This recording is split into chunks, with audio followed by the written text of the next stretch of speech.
ছাত্রদল হেরেছে চাঁদাবাজি উগ্রতার কাছে। ছাত্রদলের টাইমিংও ভালো ছিল না। ডাকসুর কথা বলছি। তারা প্যানেল দিতে দেরি করেছে, তাদের উগ্রতার প্রমাণ মিলে তারা ভিসিকে যেভাবে ধমক দিয়েছে, টেবিল চাপড়ে সেখান থেকে শিবির শিক্ষার্থীদের পালস বুঝেছে। ছাত্রদল ব্যস্ত ছিল টেম্পু স্ট্যান্ড দখল নিয়ে। বিভিন্ন জনের মতামতকে আমি একসাথে করেছি। একসাথে করে এই যে মন্তব্যগুলো, এগুলোর সাথে কোনো দ্বিমত আছে ব্যারিস্টার রুমিন ফারহানা? আমি যদি আরেকটু ব্রডার পার্সপেক্টিভে বিষয়টি আলোচনা করি, আমাদের রাজনীতির ধরন কিন্তু পাল্টে গেছে। আপনি যদি নেপালের দিকে তাকান, আপনি যদি কিছুদিন আগে শ্রীলঙ্কায় যেটা ঘটে গেল সেদিকে তাকান, ইন্দোনেশিয়ায় যেটা ঘটবো করেও ঘটলো না কিন্তু ঘটার পথে যাচ্ছিল সেদিকে তাকান, এবং সর্বোপরি আপনি যদি বাংলাদেশের দিকে তাকান, রাজনীতিতে একটা বিরাট প্যারাডাইম শিফটিং হয়েছে। রাজনৈতিক দলগুলো যদি এই শিফটিংটার পালস ধরতে, এই নির্বাচনগুলোতে রাজনৈতিক দলগুলোকে কিংবা তাদের সমর্থিত প্যানেলগুলোকে তার মূল্য চোকাতে হবে। ফর এক্সাম্পল, আমরা এক সময় বয়ানের রাজনীতি বা বয়ানের রাজনীতি না বলি, আমরা আইডেন্টিটি পলিটিক্সের জয় জয়কার দেখেছি। ধরুন বাঙালি জাতীয়তাবাদের আইডেন্টিটি, কিংবা ধর্মভিত্তিক আইডেন্টিটি, কিংবা ভাষাভিত্তিক আইডেন্টিটি। এই আইডেন্টিটি পলিটিক্স, যেটা ফর এক্সাম্পল ভারতের দিকে যদি আপনি তাকান, উগ্র ধর্মভিত্তিক যে রাজনীতি তারা করে যাচ্ছে, তাতে প্রতিদিন তাদেরকে আরেকটু উগ্র, আরো বেশি হিন্দু, আরো একটু বেশি হিন্দু, এটা প্রমাণ করতে গিয়ে তাদেরকে হেন কোনো কুকর্ম নাই যেটার আশ্রয় তাদেরকে নিতে হচ্ছে না। অন দি আদার হ্যান্ড, আপনি যদি দিল্লিতে আম আদমি পার্টির পলিটিক্সটার দিকে তাকান, তারা কিন্তু কল্যাণ ভিত্তিক রাজনীতি, জনগণের কল্যাণ ভিত্তিক রাজনীতি বা ওয়েলফেয়ার পলিটিক্সের দিকে মন দিচ্ছে। আমাদের উপমহাদেশ ভারত, পাকিস্তান, নেপাল, আপনি এই দেশগুলোতে যদি দেখেন, এবং আরো সংক্ষিপ্ত করে আলোচনা আনে যদি বাংলাদেশের দিকে তাকান, মুক্তিযুদ্ধের পক্ষ বিপক্ষের রাজনীতি, বয়ানের পক্ষ বিপক্ষের রাজনীতি, বাঙালি না বাংলাদেশি এই তত্ত্বের রাজনীতি, ধর্ম মুসলমান ভিত্তিক রাজনীতি হবে, মানে ধর্মভিত্তিক রাজনীতি হবে, দ্বিতীয় কোনো কিছু ভাববার কোনো অবকাশ নেই। আপনি যেই মন্তব্যগুলো পড়ছিলেন সেই মন্তব্যগুলো প্রথম আলোতে সম্ভবত গতকালকে এসছে, আমি অনেক জায়গায় আছে। প্রথম আলো একটা কম্পাইলেশন তৈরি করেছে যে বিভিন্ন জন কিভাবে দেখছে এই ডাকসু নির্বাচনকে। সেখানে অনেকগুলো বিষয় উঠে এসছে। ছাত্র শিবির গত 15 বছর ধরে ছাত্রলীগের ভেতরে ঢুকে গিয়ে বিশ্ববিদ্যালয়ে তাদের কর্মকাণ্ডগুলো চালু রেখেছে, 1। 2 হচ্ছে, ছাত্র শিবির বা জামাত যেটাই আপনি বলেন না কেন, তারা অনেক বেশি সুসংগঠিত এবং ক্যাডার ভিত্তিক একটি সংগঠন। আপনি ছাত্র শিবির বা জামাতে ইসলামের প্রতিটি কর্মী, প্রতিটি নেতা, প্রতিটি সমর্থক, প্রতিটি সাথী, প্রত্যেকে দলের মানে একেবারে ফোরামের বাইরে, একদম four corner of the party যে রুলস এন্ড রেগুলেশনস, তার বাইরে তারা কখনোই যাবে না, কোনো রকমেই তারা ভোট দেবে না। তাদেরকে আপনি কোনো কিছু দিয়েই আপনি তাদের ভোটকে কেটে অন্যদিকে নিতে পারবেন না। 3 হচ্ছে, এই যে ওয়েলফেয়ার পলিটিক্সের কথা আমি বলছিলাম, আমি গণমাধ্যমে দেখলাম, এটা তার আমার জানার কথা না, আমি তো জামায়াত বা শিবিরের সঙ্গে যুক্ত নই, তারা বিভিন্ন জায়গায় স্টুডেন্টদেরকে নানানভাবে সহযোগিতা করেছে। ফর এক্সাম্পল, ওয়াটার পিউরিফায়ার, প্রতিটি হলে হলে তারা ওয়াটার পিউরিফায়ার দিয়েছে। তারা স্টুডেন্টদের যারা হয়তো ততটা আর্থিকভাবে সক্ষম নয়, তাদেরকে, তাদের ভালো ভালো কোচিং সেন্টার আছে, সেই কোচিং সেন্টারগুলোতে তারা বিনা পয়সায় কিংবা কম পয়সায় তাদেরকে কোচিং করিয়েছে। অর্থাৎ স্টুডেন্টদের সুখে দুঃখে একেবারে আজকে থেকে না, এটা 1 বছরের প্রস্তুতি না, কিন্তু এটা জামাতের বহু পুরনো প্রস্তুতি। এখন এটা তাদের গুপ্ত রাজনীতির প্রকাশ্য ফসলও বলতে পারেন আপনি, কিংবা তারা যে দীর্ঘদিন ধরে রাজনীতিটাকে ছাত্রছাত্রীদের সঙ্গে একাত্ম হয়ে করতে পেরেছে, এটা তাদের একটা সফলতাও আপনি বলতে পারেন। তবে আমার কাছে যেটা মনে হয়, যারা পরাজিত হয়েছে তারা ডিনায়ালের মধ্যে না থেকে, কিংবা অস্বীকারের সংস্কৃতি মধ্যে না থেকে, বা কি আওয়ামী লীগের ভোট জামাতে চলে গেছে এইগুলো কথা বলা না, দলকে আরো বিপর্যয়ের মধ্যে ফেলা। কেন ফেলা, আমি আপনাকে একটা হিসাব দিয়ে বুঝাই। ধরুন ডাকসু নির্বাচনে ছাত্র দলের ভিপি প্রার্থী পেয়েছে 5000 বা 6000 ভোট। হ্যাঁ, শিশির মনির, আজ সকালে ডাকসু নির্বাচনে জয়ী ছাত্র শিবির সমর্থিত প্যানেলের নেতারা প্রথমে রাজধানীর রায়ের বাজারে জুলাই গণ অভ্যুত্থানে শহীদদের কবরস্থানে গিয়ে দোয়া মোনাজাত করেন। এরপর তারা রায়ের বাজারে শহীদ বুদ্ধিজীবী স্মৃতিসৌধে গিয়ে দোয়া মোনাজাত করেছেন। তারা কি সেখানে 71-এ শহীদ বুদ্ধিজীবীদের জন্য দোয়া করতে গেছেন নাকি ক্ষমা চাইতে গেছেন? আপনার এই প্রশ্নটা কিছুটা হাস্যকর এবং কিছুটা মনে হচ্ছে অপ্রাসঙ্গিক। আপনি হাস্যকরভাবেই উত্তর, আমি হাস্যকরভাবে উত্তর দিব। আপনার এই প্রশ্নটার খুব প্রাসঙ্গিকতা আছে বলে মনে হয় না। ডাকসু নির্বাচনে তারা ইলেক্টেড হয়েছে, তারা জুলাই এদের কবর জিয়ারত করতে গিয়েছে, শহীদ বুদ্ধিজীবীদের কবর জিয়ারত করতে গিয়েছে। সেটা কি পাশে ছিল বলে, মানে না হলে যেত না এরকম কিছু? এখন আপনি এটাকে কিভাবে ইন্টারপ্রিট করবেন? ধরেন আমি আপনার কাছেই জানতে ধরেন একটা গ্লাস, জি। একটা গ্লাসে অর্ধেক পানি আছে আর অর্ধেক খালি আছে, আপনি দেখছেন অর্ধেক খালি আছে, আমি তো দেখছি অর্ধেক ভরা আছে। আমি কিছুই এটা দেখছি না, আমি প্রশ্ন দৃষ্টিভঙ্গির বিষয়। করেছি। এই যে প্রশ্নটা করেছেন এটা হলো আপনার দৃষ্টিভঙ্গির বহিঃপ্রকাশ ঘটেছে। এখানে আছে বলে যেত না, এখানে আসে বলে যেত। Is it A fallacy? Can it be argued? What should be the argument?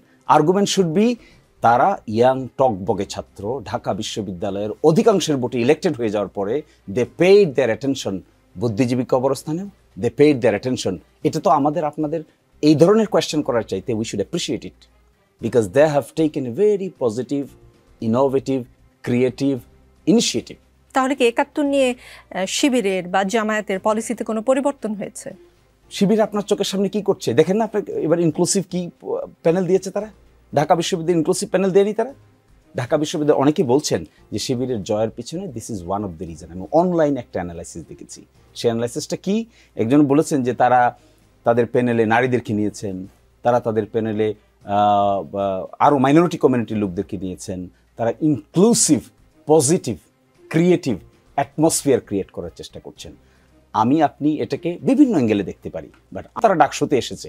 এখন দেখতে হবে বাকি এক বছর কি ধরনের অ্যাটমসফিয়ার তারা ক্রিয়েট করে, কি ধরনের প্রোগ্রাম তারা নেয়, যারা হেরেছে, জিততে পারে নাই, তাদের প্রতি কি অ্যাটিটিউড তাদের হয়, তাদেরকে কিভাবে তারা ইনক্লুড করেন, এখানে নারীদের সঙ্গে কি ধরনের ব্যবহার করেন, শিক্ষকদের সঙ্গে কি ধরনের ব্যবহার করেন, বসগিরি করেন নাকি ফ্রেন্ডশিপ করেন। দ্যাট উইল ডিটারমিন দেয়ার ফেট। বাংলাদেশের কমিউনিস্ট পার্টির সাবেক সভাপতি ও স্বাধীনতার পর ডাকসুর প্রথম ভিপি মুজাহিদুল ইসলাম সেলিম বলেছেন, ঢাকা বিশ্ববিদ্যালয়ের মতো প্রতিষ্ঠানে এ ধরনের প্রতিক্রিয়াশীল শক্তির উত্থান লজ্জার কারণ। এই ক্যাম্পাস হচ্ছে মুক্ত বুদ্ধি চর্চার কেন্দ্র, সেখানে এই ধরনের শক্তিকে শিক্ষার্থীরা কিভাবে বেছে নিল তা বোধগম্য নয়। তাদের নিয়ে আমার আপত্তি আছে, কারণ তারা স্বাধীনতা বিরোধী শক্তি। তাদের মূল দল জামাতে ইসলামী মুক্তিযুদ্ধের সময় নারী নিপীড়নের সঙ্গে জড়িত ছিল। কোনো মন্তব্য করতে চান? সাথে আগের প্রশ্নের উত্তরটা যদি দিতেন। যে মন্তব্য করতে চাই এটা উনি তো সিনিয়র মানুষ, I have full respect for him, I always respect because উনি অনেক এক্সপেরিয়েন্স পান, অনেক কিছু দেখেছেন। কিন্তু এইভাবে ঢাকা বিশ্ববিদ্যালয়ের ছাত্রদেরকে ব্লেম করাটা মনে হয় ঠিক হবে না। That will be tantamount to attack their independent opinion. যেখানে ঢাকা বিশ্ববিদ্যালয়ের ছাত্ররা একটা জিনিস ডিসাইড করছে, রাইট অর রং। মানুষের জীবন উত্থান পতন হয় না? আপনি একটা দেখেছেন, আমি তো আরেকটাও দেখতে পারি। আমরা যখন বৃদ্ধ হয়ে যাব তখন আরেকটা সিচুয়েশন দেখতে পারি। এটাই তো ডায়নামিজম, ক্রিয়েট হবে, চেঞ্জ হবে, আসবে যাবে। বিশ্ববিদ্যালয়ের ইয়াং ছাত্ররা ডিসাইড করেছে তাদের সহপাঠীদের মধ্যে কাকে কাকে বেছে নেবে, তারা তাকে বেছে নিয়েছে। এখন আমরা যদি এই বক্তব্য দেই, ইট উড বি জাস্টিফাইড? আমি জাস্টিফাইড মনে করি না, but however I have full respect for him. করা উচিত না। জি, আগের প্রশ্নের উত্তর কোনটার কথা বলছিলেন? জি, আমি বলেছি যে আপনারা যদি কিন্তু হয়তো ঘুরিয়ে পেঁচিয়ে ছাড়া ৭১-এর ভূমিকার জন্য ফর্মালি সরি বলবেন কিনা? দেখুন, আমরা এটা ফুললি মনে করি এখন যে প্রজন্ম জামাত শিবির করছে এদের সঙ্গে ৭১-এর কোনো সম্পর্ক নাই। দে আর সম্পর্ক না থাকা তো ভয়াবহ শিশির মনির। ৭১ শিবির করছে।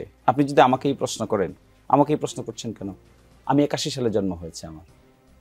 আপনি যদি আমাকে এই প্রশ্ন করেন, is it A justified question to me? ইতিহাসের জন্য কবে জন্ম হয়েছে সেটা খুব জরুরি। অফকোর্স। আপনি ইতিহাস জানবেন কেন? To track you in the good track. আপনার বাবাকে দাদাকে আপনি জানবেন না? অবশ্যই জানবো, কিন্তু আপনি যে আমাকে ব্লেম করছেন, আপনি তো আমাকে বলতেছেন কোন একটা জিনিসের জন্য সরি বলতে। কি জিনিসের জন্য সরি বলতে আমাকে বলছেন? আমার জন্ম হয়েছে ৮১ সালে। Why are you telling me to say sorry? তাদের আদর্শে আপনি বিশ্বাসী। ৭১-এ যারা ছিলেন তাদের সেই আদর্শই তো আপনি ব্যবহার করছেন। This is what was the taking. বলতো তোমার বাবা রাজাকার, তুমি কি? তোমার তো জন্ম পড়ে, তাহলে তুমি কি? তুমি হলো চেতনায় রাজাকার। এটা দেখেছেন যে নাকি এটা উইটনেস করেছেন, তাকে যদি আপনি কোয়েশ্চেন করেন, that may be relevant. Why are you asking this question as a student of class 22 years old? আপনি যখন 22 বছর বয়সে ঢাকা বিশ্ববিদ্যালয়ের যে ছাত্রকে এটা করেন, you are insulting him. This is tantamount to insult. This insult যখন করা হবে একজন মানুষকে, he or she can take it. And that insult was done by the then Prime Minister. And এরপরে দেখেন নাই কি what was the reaction? আমি কি এবার প্রশ্ন করতে পারি? পরবর্তী প্রশ্ন। আপনি যে সময় জন্মের কথা বলেছেন ঠিক আশেপাশেই আমার জন্ম। আমি 71 দেখিনি বলে কি আমি 71-এর চেতনায় বিশ্বাস করব না? বাংলাদেশের জন্ম হয়েছে 71-এর মাধ্যমে, আমি 71 বিশ্বাস করব না? আপনি কি বিশ্বাস আমি আমার বাবাকে দাদাকে অস্বীকার করব? আমার জন্ম আমার বাবার মাধ্যমে, আমি অস্বীকার করব? ইজ ইট ইওর কোশ্চেন ডান? হ্যাঁ, লেট মি আনসার। আপনি বিশ্বাস করবেন না করবেন এটা তো প্রশ্ন না। প্রশ্ন হলো you are asking me to say sorry for what? Is it did I do anything? You are saying just to something চেতনা, right? জামাত ইসলাম কিছু করেনি, 71-এ কিছু কোনো ভুল করেনি। 81 সালে জন্ম নেওয়া মানুষকে বলছেন কেন? আপনি তো জামাত ইসলামের বিশ্বাসে, আদর্শে বিশ্বাসী। If it is so, then the answer is Jamaat Islami as of today repeatedly attempted to express their opinion what they did in 1971, and repeatedly, and even if it has been said repeatedly, the people like you is again asking the same questions. What would be his perception then? আমি বুঝতে পারছি না। ইংরেজিতে বলেছেন তো, ইংরেজিতে এমনিতেও আমি কম বুঝি, একটু বুঝিয়ে বলবেন কি জামাত ইসলাম কি আসলে ফর্মালি সরি বলেছে কখনো? আপনি মনে হয় এই বিষয়টা সম্পর্কে ওয়াকিবহাল না। আপনি নাগরিকত্বের মামলা সম্পর্কে ওয়াকিবহাল? জি, অবশ্যই। আমার জন্ম ওই সময় না হলেও আমি সেই 92 সালে নাগরিকত্বের মামলায় প্রফেসর গোলাম আজম সাহেব বাইতুল মোকাররমের উত্তর পত্রিকা খুলেন, উত্তর গেটে কি বলেছিল প্রেস স্টেটমেন্টটা দেখুন। That was formal. ফর্মাল আপনি তো ফর্মালটাকে ফর্মাল নিতে চাইবেন না, because it is not the question of formality and informality. It has now been question to some people as a just to ask the question, no objective. এর বাইরে আর কোনো objective নেই। এর বাইরে অবজেক্টিভ, এখন অবজেক্টিভ কি হওয়া উচিত ছিল? এখন অবজেক্টিভ হওয়া উচিত ছিল how to reconstruct the nation with positive atmosphere. এটা না করে আমরা কি অ্যাটমসফিয়ার ক্রিয়েট করতে চাচ্ছি? বাইতুল মোকাররমের গেটের সামনে যে কথা হয়েছে সেটা নিয়ে আমার একটা প্রশ্ন আছে। আমি ইসলাম সম্পর্কে আপনাদের মতো হয়তো অত বেশি জ্ঞান নেই, কিন্তু আমার যতদূর জ্ঞান আছে আমি জানি কখনো যদি কেউ জুলুম করে কারো উপরে, যে ভিকটিম, সে ক্ষমা না করা পর্যন্ত আল্লাহও ক্ষমা করে না। বাংলাদেশের মানুষ কি জামাত ইসলামের 71-এর ভূমিকার জন্য ক্ষমা করেছে? আপনারা ক্ষমা চেয়েছেন, বাংলাদেশ কি আপনাকে ক্ষমা করেছেন? Is it your issue today or allotted all of your time for this purpose? No, it is not my issue. কিন্তু আপনি স্পর্শকাতর কথা বলেছেন বলে আমি প্রশ্ন করছি একের পর এক। হ্যাঁ, এই যে প্রশ্নগুলো করছেন আপনি, এই যে কথাটা এখন বলছেন, এই কথাটার what is the relevancy now? You are creating the relevancy by yourself in the way that we are discussing in the Daksu election. ওই ছেলেরা ওখানে গিয়ে এটাও জিয়ারত করেছে, এটাও জিয়ারত করেছে। That is the question. This is your root question. And again you are asking the same question repeatedly. আমি পরিষ্কার হতে চাচ্ছি যে এই প্রশ্নের উত্তর আমি পাইনি, সেই প্রশ্ন আমি বারবার করব। সেই প্রশ্নের উত্তর তো বারবার আপনাকে দেওয়া হচ্ছে, কিন্তু আপনি নিতে পারবেন না এটা, because you have certain sort of bias. আমি মুক্তিযুদ্ধের প্রতি বায়াসড। শিশির মনির, আপনি যদি বলেন আমি মুক্তিযুদ্ধের প্রতি বায়াসড। We also. আপনি বায়াস, আমরা বায়াস না?